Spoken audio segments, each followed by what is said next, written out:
Judgment Day for William Roache. The 81-year-old arrived at court in Preston surrounded by his family. This is where the actor insisted he hadn't assaulted anyone nearly half a century ago, and the jury believed him. The world's longest-serving soap star was cleared of a string of sexual offences against girls aged 16 or under between the mid-1960s and early 1970s. The image of respectability and kindness painted by his defence team was upheld.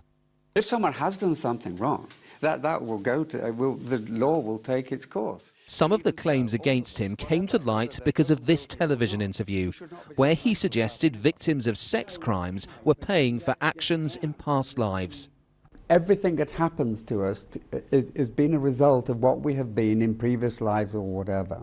But this was no reflection on anything he had done, and he later apologised for his remarks. I would never say that victims of sexual offences are responsible for the abuse that they've suffered.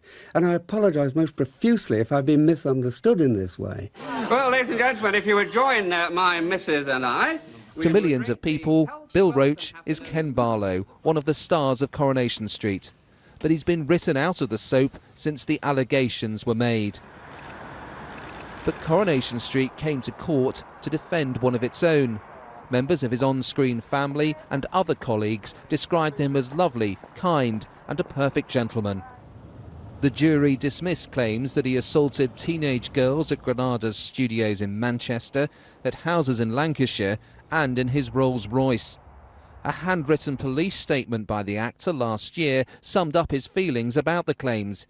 It ends, "I would like to reiterate that I have not, nor would I ever force any person to engage in a sexual act against their will. In particular, I would not seek to force a young girl to do so."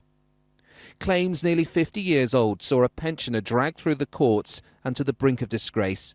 They could have ruined a brilliant and unrivalled career in show business. But the man who plays Ken Barlow was today declared innocent. Danny Savage, BBC News, Preston.